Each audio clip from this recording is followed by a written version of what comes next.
Este es el episodio 7.1 de la primera temporada de Cuenta Corriente. Ay, no, de Cuenta Corriente, de Corta Corriente. Me la pelé.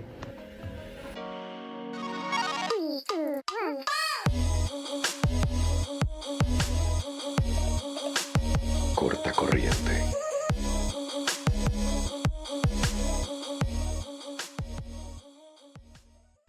Transexuales reclusos en cárceles nacionales podrán optar entre prisión de hombres o mujeres. Así tituló el sitio web ameliarueda.com el 25 de junio del 2017. Esa fue una de las primeras notas en medios de comunicación en donde se habló del protocolo de atención de la población LGBTI en el sistema penitenciario nacional. En el último capítulo hablamos del protocolo de atención para la población LGBTI en los centros penales de nuestro país. No ahondamos mucho porque en ese entonces el ministro era Marco Feoli y tenía una agenda muy ajetreada, pero Marco ya no está en el gobierno, entonces ya tiene tiempo para mí. Entonces vamos a hablar justamente de eso. ¿Qué tal, Marco? Muchas gracias por acompañarnos. Hola, Alonso, ¿qué tal? ¿Qué tal? Ya no tengo agenda. Ya no tiene nada que hacer, entonces nos está acompañando. Marco, contanos primero que nada de dónde nace, o sea, qué había antes de que se estuviera aplicando este protocolo de atención a la población diversa.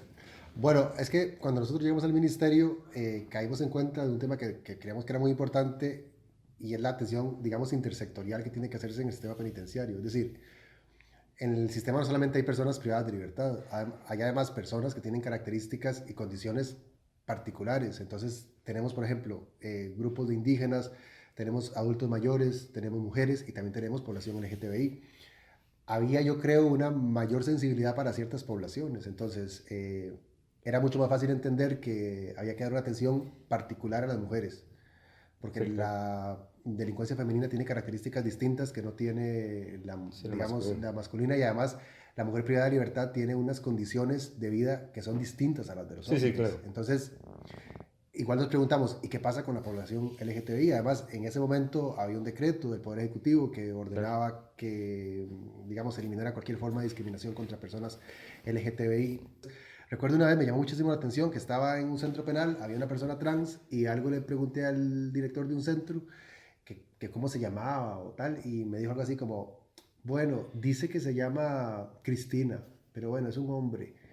Y ese tipo de cosas que uno no las esperaría en un profesional, digamos, que está atendiendo personas. Sí, sí, sí. Entonces, a partir de ahí se hace el protocolo, se tomó varios meses y también hubo que convencer a gente del sistema de que esto era importante. ¿Quién fue el público más difícil de adaptar esto? De la parte más de trabajo social. Cuando vos sos ministro, hay una, digamos, sensación de que la gente te dice que sí a todo. Luego otra cosa es que lo hagan. Pero claro, nos damos cuenta que las cosas se iban atrasando. Por ejemplo, el tema Pero a de mandos medios, como a mandos siempre. medios. Es que el Ministerio de Justicia tiene esa particularidad. Es Yo decir, creo que todos, porque el MOP es absolutamente igual. debe serlo, debe serlo. Es decir, son instituciones muy grandes. Justicia tiene, no sé, 7.000 funcionarios. Y además es un ministerio en el que históricamente los ministros, quizás con un par de excepciones, estuvieron muy ausentes de toda la parte penitenciaria. Hubo excepciones, digamos, como Yana Garita en el último tramo del gobierno de doña Laura Chinchilla. Entonces era esto que te decían, sí, hay que hacerlo, y pasaban los meses, y pasaban los meses, y de pronto vos estabas con 50.000 cosas y decías, bueno, ¿y esto qué pasó? ¿Qué pasó con el protocolo? Ya el protocolo está avanzado, ¿cómo se está implementando? Hay que hacer Y un... nadie había hecho nada. Y nadie había hecho nada. Pero nada, así, al descaro nadie tuvo tiempo de hacer nada. Claro, te decían, ¿no? Estamos trabajando con la gente de psicología y con la gente de trabajo social. Por ejemplo, para la población trans, les decíamos, la población trans tiene que ser ubicada en cárceles de acuerdo a su propia identidad de género. Si hay Sí, sí. una mujer trans y quiere estar en el centro de Vilma Cullen, tiene que estar allí. Porque así se hace en otros países. Y no pasa nada. Luego, claro, aparecen todas estas voces cavernarias y tal que te dicen que no. Como Fabricio. Y bueno, recuerdo que hubo ustedes lo mencionaron la vez pasada, hubo una vez un cruce ahí de palabras por una nota que había hecho en un noticiero sobre la orden que se le había dado a los policías, que es una cosa que además me parece a mí que es de sentido común, de si llega una persona Sí, trans claro. al sistema para visitar a alguien, tiene que ser requisada, que sea más una revisión superficial, por, si es una mujer trans, por una policía. Es una Sí, cosa sí, sí. básica. No, Entonces además te decían aquello de no, no se puede porque cuando las toquen y tal, y yo decía, cuando las toquen, ¿cómo? Si una persona no tiene que ser tocada. Si yo llego a la cárcel y alguien tiene sospecha de que yo llevo un celular o que yo llevo droga, pues entonces, no sé, hay unos protocolos, pero no te van a tocar ni tus partes privadas. Bueno. Suena fatal, las partes privadas. No te van a tocar. No, pero ahí nosotros entramos la vez pasada y te tocan todo. Sí, son las cosas que hay que mejorar. Yo me acuerdo que una vez fui, porque yo además siempre ando mal vestido, entonces yo me acuerdo que una vez llegué con un periodista y mal vestido pero a la moda. Sí, bueno, después hablamos de consejos, Amanda. Leonora. Esa no es grata. Nada, que me acuerdo que llegué con un periodista que quería entrevistar a alguien que había pasado, no sé, 25 años, entonces era hacer un análisis sobre cómo afectaba el encierro después de tantos años a una persona que queda incapacitada. Y yo llegué con el periodista y le dije, vengo al Ministerio de Justicia. Además, me da mucha vergüenza esto de decir de que yo era el ministro y tal, porque me parecía muy ridículo, porque eso genera, digamos, como una... Mamá, seguro porque nunca me sentí... Ahí fijo llegado. ¿Usted sabe quién soy yo? No, jamás. Llegué más, me acuerdo fue un sábado, llegué en mi carro, que además era un carro que estaba todo viejo. Lo sé. Sí, era un carro viejísimo y ya lo vendí. Alguien lo compró, bueno. Y no digo quién. Bueno, ahora. Y nada, me acuerdo que el tipo me pasa a un cuarto que me dice que hay que hacer una requisa, que todo bien, nunca me la hacían, digamos. Yo decía, bueno, está bien, yo no voy a decirle que soy el ministro y que no quiero hacer experimentemos. Si él me lo va a hacer, igual está bien y me gusta. Okay. Digamos, de procedimiento. Sí, claro. Y entonces, el tipo me tocó demasiado. Sí. Y yo llamé al director de la policía. De hecho, cuando terminamos en la requisa, me dijo que me iba a sellar. Porque además tienen este protocolo, sí, claro, sellan a la gente como si fueran bestias, que a mí me parece fatal. Que yo sigo sin entender por qué. ¿Cuál es el propósito de salir marcado de ahí? Claro, como si fueran unas bestias, unas reses de las que le están poniendo ahí y claro, el tipo no sabía quién era y al final me dice, ahora el sello. Y yo le dije, no, el sello no. Me parece que es un exceso porque yo soy funcionario del Ministerio de Justicia y vengo a tal. Pero bueno, lo que te quiero decir es... ¿Y que tuvo un problema ahí con el mae, no? No me encontró nada, ni seguí, pero claramente hay un exceso. Me parece que hay un exceso con estas cosas. Se lo pregunté luego a los funcionarios y era como, no, porque la seguridad y tal. Y bueno, ya teníamos muchos frentes abiertos como para más querer echarnos este pulso. Pero sí, por ejemplo, con el tema de la población trans hay muchísimos prejuicios. Yo recuerdo esa vez que se ordenó eso y la cosa era, no, porque la dignidad de las policías... Son estas cosas absurdas. Sí, eso lo dijo Fabricio, lo de la dignidad. Claro, él lo dijo, que me acuerdo que la periodista le decía, pero igual tampoco hay que tocar a la gente que llega a un centro penal, es decir, no se le puede meter la mano en los testículos, en la vagina, o se le va a tocar el trasero, es que es absolutamente prohibido. Pero bueno, estas cosas pasan, y yo creo que el protocolo que se terminó y en este momento tendría que estar implementándose,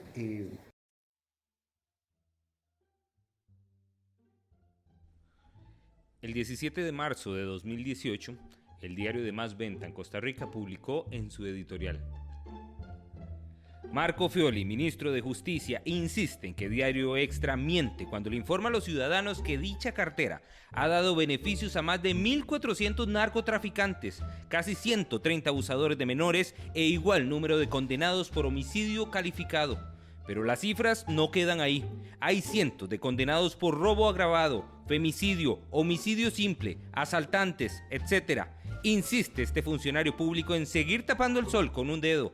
Peor aún, en continuar ocultándole al país la verdad del traslado masivo de reos del sistema semi-institucional, donde la mayoría duerme solamente una vez a la semana como medida de contención.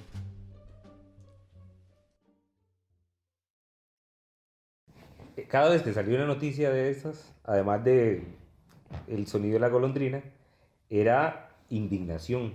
O sea, algunos medios, la Extra, más te odiaba. Sí, pero vamos a decir una cosa. Una vez la directora de Diario Extra nos invitó a un programa de una señora que grita mucho, que... Amelia. No, de Canal 42. No sé cómo se llama, Isabel, creo que Alex es. No, Isabel. Oh, qué bruto. Estamos hablando con la diferente y te saltas con esto. Está de verdad fatal. Un programa que se llama Con la Verdad, no me acuerdo cómo es que se llama. Una señora de pelo negro. Sin rodeo, sí. Sin rodeo, sí. No recuerdo el nombre, pero... digamos, de eso recuerdo dos cosas, mucho. El escenario, la escenografía el set. No te burles, huevo. Unas matas ahí, unas flores como flores feas, y Y cómo era el programa, eso me llamó mucho la atención. Y además creo que no estaba acostumbrado a ir a programas y era una cosa como yo imaginaba los programas, digamos, en los 70s. Pero bueno, más o menos debe bueno, ser pero así. nada, eso fue una cosa que me llamó la atención. Y luego cuando salimos me encontré a la directora de Extra, Paola, no sé cómo se apellida, Paola X. Sí, no sé. Y empezó a hablarme de que yo no estaba de acuerdo con lo que estábamos haciendo. En ese momento tendríamos 4 o 5 meses de estar en el ministerio, ¿no? Ni nos imaginábamos lo que se iba a venir después. Y empezó a decirme que es que ella tenía unos vecinos de no sé dónde, de los Atillos o no sé de qué parte, que habían estado por drogas y que salían de la cárcel una vez y volvían y Claro, que seguían vendiendo. Y eso era suficiente para ella, para hacer, digamos, toda una construcción de cómo era la delincuencia. Entonces, Sí, sí, es que la postura en medio siempre fue muy clara. Sí, claro, estamos pero en contra de todo esto. yo di media vuelta y la dejé hablando sola. Y le dije, bueno, chao, buenas noches, son las 9 de la noche, y yo me voy muy temprano y me voy, chao. Me acuerdo que la dejé con don Reinaldo Villalobos, que en paz descanse, y yo Don Reinaldo. me fui. Y luego le dijo al periodista nuestro como que estaba furiosa porque yo le había hecho eso y que yo había sido un maleducado. Que era bien impertinente, Que yo había ¿verdad? sido un impertinente, qué sé yo. Sí, sí, lo notaba. Pero, digamos, con Extra, esa es la postura de Extra, digamos, explotar esta cosa de De las golondrinas. que esto, pero no solamente lo de las golondrinas, en general Extra siempre lo que hace es explotar esta sensación de que el país se está yendo por un barranco. Y, y claro, en estos temas, si vos sos un medio y no tenés, digamos, la menor responsabilidad de decir, bueno, esto tampoco es así, no podemos generalizar, pero claro, si un día publican que hay un muerto y otro día publican que hay otro muerto y que alguien que hacían cosas absurdas, por ejemplo, con el sistema de monitoreo electrónico, que a mí me parece que es fundamental, si alguien lo agarraban yéndose por la frontera porque se quería escapar y andaba con la tobillera y la tobillera alertaba y por eso lo detenían, la noticia era Lo atraparon. lo atraparon o se quería Cuando fugarse. andaba a pesar de tener la tobillera. Y a pesar de que la tobillera, digamos, estaba funcionando. Sí, la tobillera no es para evitar que vos cometas un delito. La tobillera Sí, es no para te da un jalón lastimarte. ahí. Claro, no es que te electrocute en el momento que vas a hacer Para algo. delinquir. Exactamente, es absurdo. Pero bueno, eso y otros medios también, que era notas que a mí de verdad me paraba la peluca. De verdad, yo decía, pero esto, no entiendo por qué esto funciona así.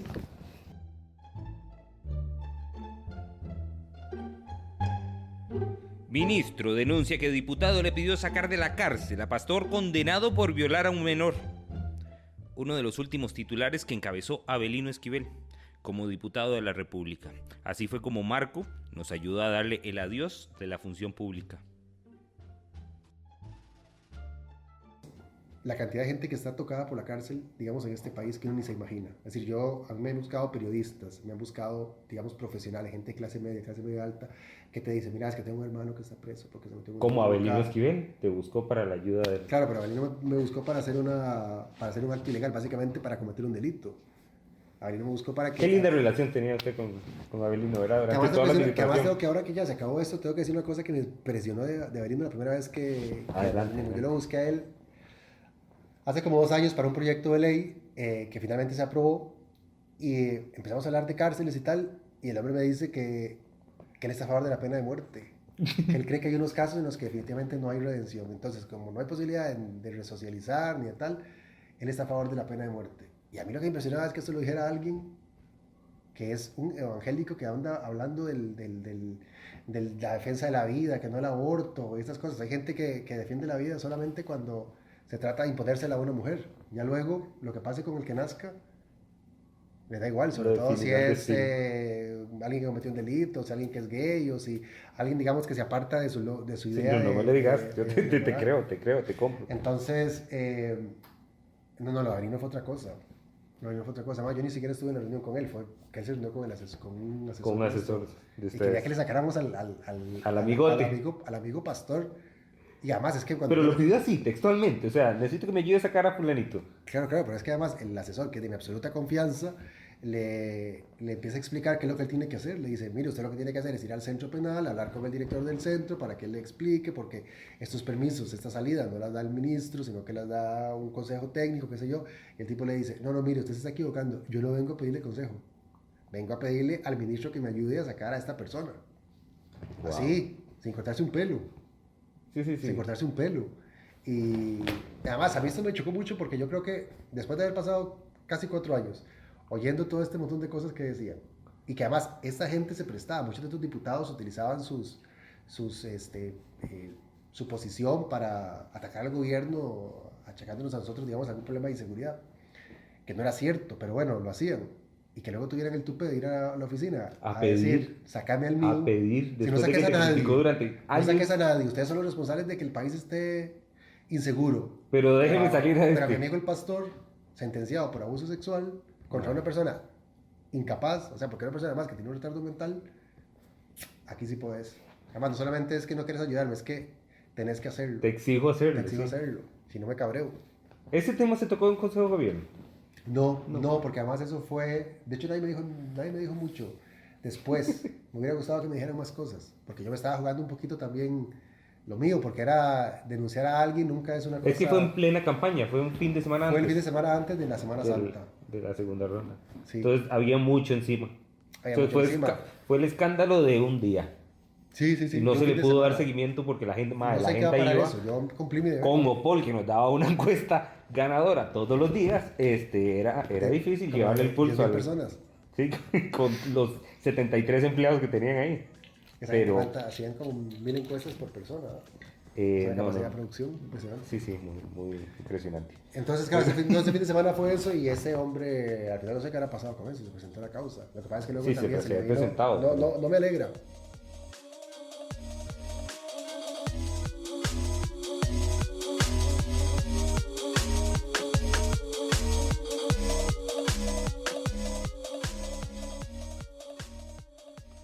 El nombre de Marco Fioli apareció en los titulares en septiembre del 2015, cuando fue nombrado viceministro de Justicia para acompañar a Cecilia Sánchez en esa cartera. Licenciado en Derecho de la UCR, con una maestría en Derechos Humanos de la Universidad Nacional, un doctorado en la Universidad de Salamanca, funcionario judicial y letrado de la Sala Constitucional, y además mejor amigo de Paola Hernández, directora de La Extra.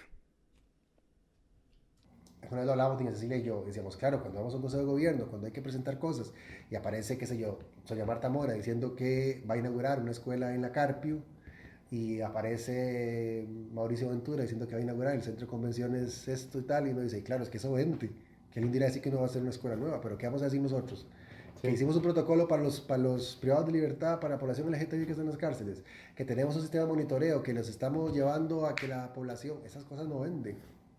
Sí. Entonces no es una cosa, digamos, que sea fácil de... Pero les pidieron bajarle un tono ahí a la estrategia, pues, o al en, modo de trabajar. en algún momento alguien tal vez nos sugirió más contención. No le hicimos caso. Es decir, desde el Y cuando ministerio- se fue doña Cecilia, que usted quedó solo, bueno, no sé si solo, pero Sí, ¿qué? Fue más difícil. Digamos, faltaba poco tiempo, hubo un par de cosas que yo pude sacar durante esos meses, digamos, que para mí eran importantes, como un tema del proyecto de ley, que lo pulseamos un montón, el de las penas de utilidad pública, pero claramente yo con doña Cecilia había hecho como un tándem que había sido, que a nosotros nos había dado resultado, es decir, yo a doña Cecilia no la conocía demasiado, antes nos conocíamos, digamos, cuando ella me pidió ser su viceministro, pero claramente mi apoyo era a doña Cecilia. Creo que doña Cecilia tenía mucho apoyo del presidente y un poco el apoyo que yo recibí era un apoyo más heredado. Claro. Eh, Sí, porque era una continuidad de lo que claro, había pero hecho además doña yo no Cecilia. milito en el PAC, nunca milité en el PAC, no conocía. De hecho, yo cuando llego al viceministerio luego me di cuenta de esto. Ser outsider en política es una cosa bien complicada, entonces de pronto, yo esto no lo sé, ahora claro, cuando uno ve a la gente que hace cosas para que luego la pongan de un puesto y pasa de viceministro de una cosa a viceministro de otro y tal, porque viven de esto, que a mí me parece bien, quiero decir que alguien lo hace por vocación y porque, bueno, la vida lo pone uno en ciertas posiciones, no me parece mal, pero en mi caso yo no venía de haber hecho campaña, es decir, cuando me llaman Usted apareció a los nada. meses, yo aparezco de la nada, nadie sabía quién era, porque además yo había hecho toda mi carrera en el Poder Judicial y yo sé que eso no le sentó bien a mucha gente que estaba ahí haciendo fila para que la nombraran de algo. Sí, claro. Digamos, mi aspiración no era que me nombraran de viceministro, yo jamás pensé... Usted llegó como asesor de doña Cecilia inicialmente. Yo empiezo, doña Cecilia me cuenta alguna vez que la van a nombrar ministra, como en mayo del 2015, al año de que fumigaron a Cristina Ramírez, Ah, sí. que fuera primera Claro. ministra. Y cuando ella me cuenta, le digo que me parece muy bien, porque yo sabía que era una mujer muy inteligente, y una mujer, digamos, con sensibilidad, y una mujer con, digamos, claridad ideológica, que sabía del tema, que eso es, digamos, lo que yo creo que siempre ha faltado en el Ministerio de Justicia, gente En que todos. sepa del tema. Doña Cecilia era una experta en ese tema. Es decir, de los últimos 10 ministros, salvo doña Ana Garita, que estuvo 9 meses en el gobierno de Laura Chinchilla, los ministros son abogados. Es decir, hay gente que no tiene formación en estos temas. Y el 80% del presupuesto del Ministerio de Justicia se va en lo penitenciario. Entonces, y es un sistema, digamos, que está además colapsado. Es decir, es que tenés a 14.000 personas ahí. Entonces, lo mínimo es tener a alguien que sepa. Y que estuviera doña Cecilia, a mí me parecía que era una buena noticia. Y yo lo veía como funcionario judicial. Y empezamos a hablar y a hablar un poco más del tema y qué sé yo, eso fue en mayo. En julio ya asume y ya yo estaba como ayudándola, dándole, digamos, algún tipo de consejos y recomendaciones y tal. Entonces ella me dice que me vaya con ella. En ese momento había un viceministro, no se sabía si iba a seguir o no. Entonces yo le dije, bueno, yo me puedo venir un tiempo con usted, si me resulta, porque el salario del Poder Ejecutivo es bastante menor que el salario que yo tenía en el Poder Judicial. Y si resulta, me quedo, y si no, porque además, claro, la gente piensa que uno con esto se forra, y se forra nada. Bueno, Se forra nada. No, no, el carro que compré, que viste sí, ahora ahí cuando llegó. no tiene ni placas, ¿verdad? Claro, pero... pues a 8 años, 8 años pagando, 8 años pagando ese carro. Vendido por los próximos 10 años. No, 8 años por lo menos. ¿Verdad? Que además te decía, hay unos personajes en redes sociales, en Twitter, que hay algunos a los que nunca les dije nada, pero hay unos personajes que son de verdad como para echarles de comer aparte. Como la ingeniera, la ingeniera, Jorge Jefferson, alguien que se llama Jorge Jefferson, que no va a quizá enojar por esto, pero bueno, como lo digo ahora como exministro, no me van a montar el broncón que le montaron al viceministro de Mideplan. Yo, digamos, es que de verdad yo también tengo que decir una cosa, a mí me genera... no sé, me genera mucha rabia. Muy enojado. No, me genera mucha rabia cuando lo que la gente dice son prejuicios. Es que esto es exactamente igual cuando la gente habla de despenalizar el aborto, cuando la gente habla del matrimonio igualitario. Es como, no puedo con tus argumentos. Yo los voy a tratar de entender, yo voy a tratar de escucharlos, pero yo no puedo decir que esté de acuerdo. Es como esto cuando la gente dice, bueno, no, porque fulanito, no puedo decir nombres porque yo sigo siendo funcionario judicial y no me tener una bronca, pero cuando la gente dice, bueno, no, es que fulanito de tal, sí, tal vez es muy fanático en temas religiosos y tiene una visión tal, pero bueno, también es una persona bien intencionada, que tiene para el país y todo, yo quiero reconocer que es como, no, perdóname, alguien que reivindica discursos de odio, que reivindica discursos basados en la segregación, perdóname, para mí parece que eso es un peligro. Entonces, cuando yo estoy haciendo a mí me tocó hacer una defensa de una población en situación de vulnerabilidad. Yo creía en lo que estaba haciendo, creo que hizo lo correcto. O sea, creo que no hay nadie que pueda decir que eso era incorrecto. O sea, que eso era moralmente incorrecto. Solo la gente, digamos, que está ahí anclada en sus prejuicios lo puede decir, pero ¿y cómo no vas a ser beligerante? O sea, si alguien te está diciendo que si llevas a un chiquito, hijo de una privada de libertad, a un parque de atracciones, estás haciendo algo malo y eso merece la desaprobación, ¿yo qué te voy a decir? Y es que no, o sea, es que de verdad estás perdido. O sea, esa no es la sociedad que yo quiero. Pero nunca, a usted que se peleaba con todo el mundo en redes sociales. No con todo el mundo, con algunos. Con casi todo el mundo. Y con los periodistas también se peleaba.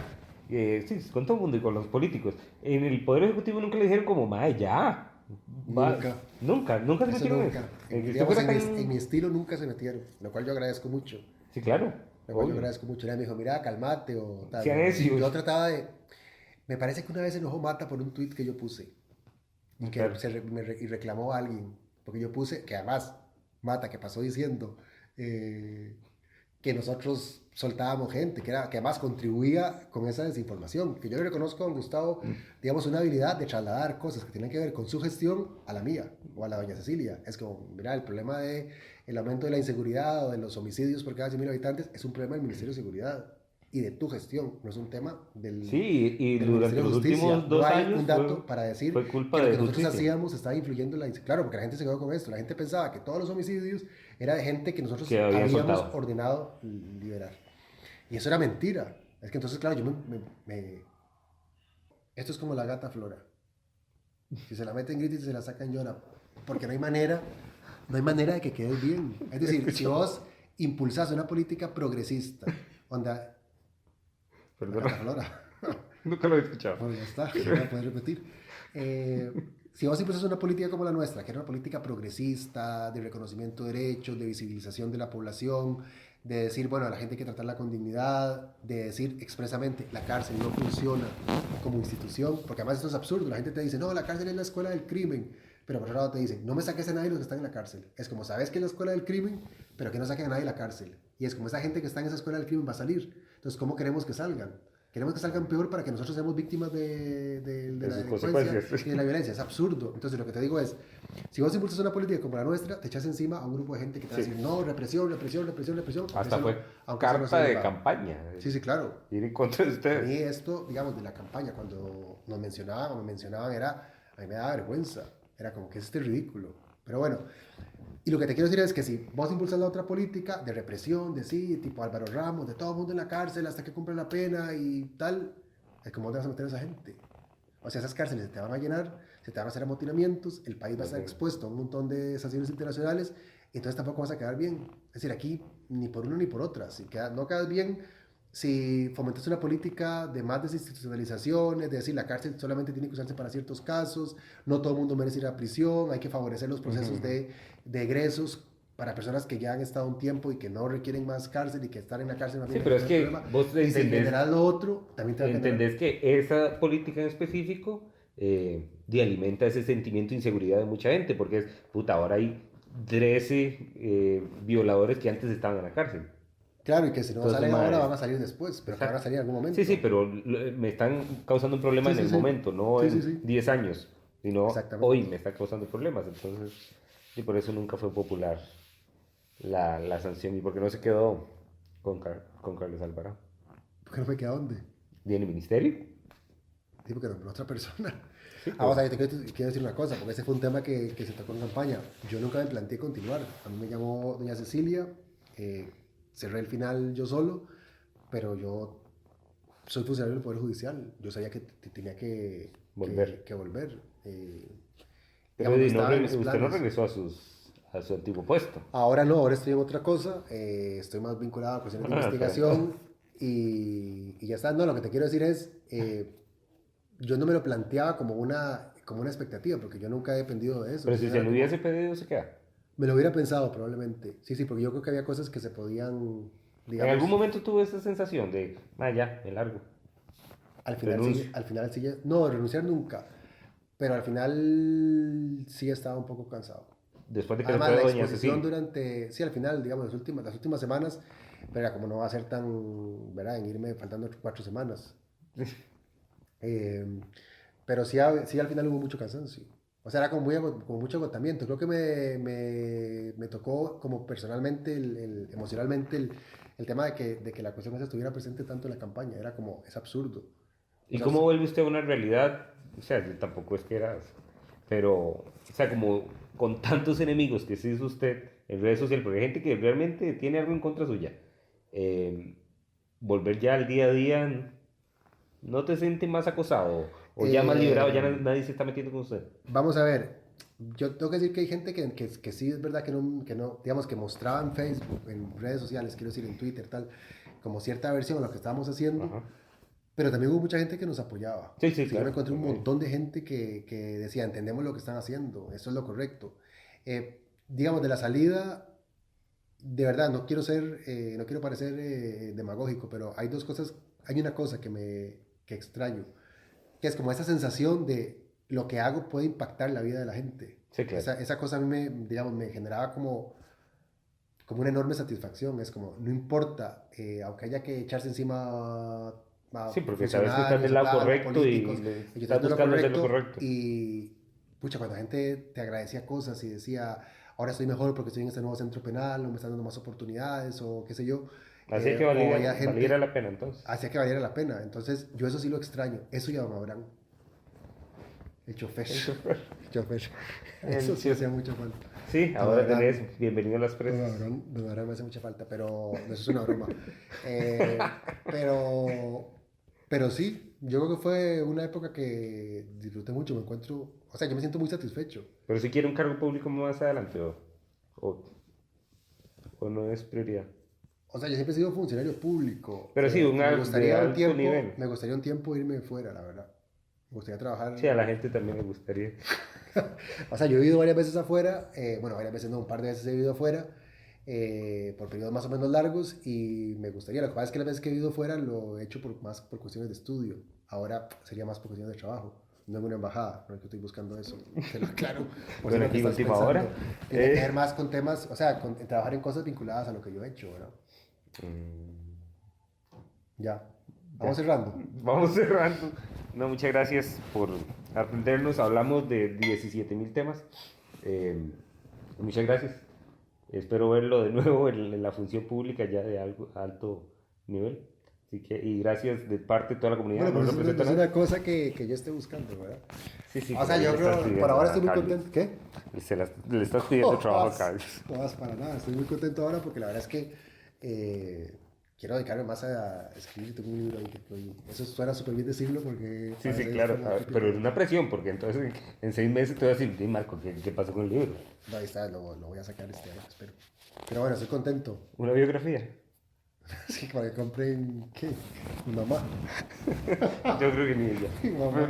No, yo tampoco, la verdad. Tampoco creo que... ¿De qué estás escribiendo? Es sobre estos temas.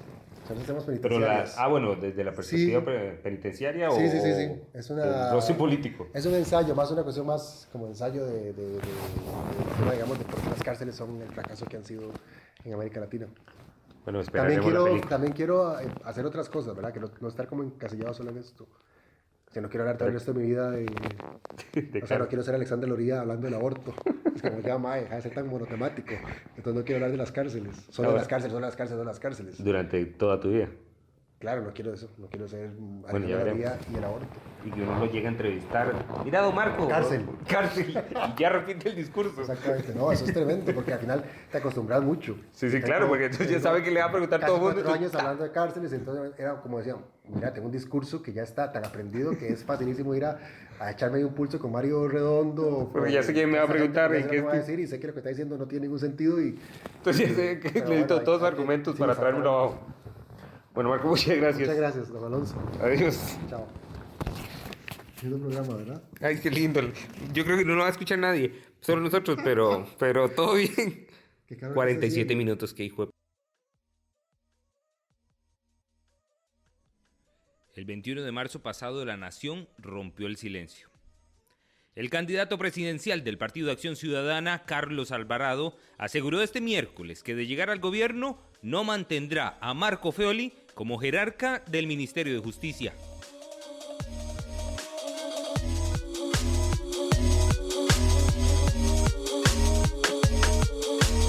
Corta corriente.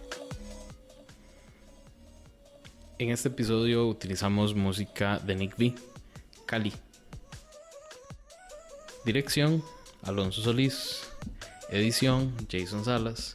Diseño gráfico, Alberto Vega. Esto fue Corta Corriente. Nos escuchamos en 2 semanas.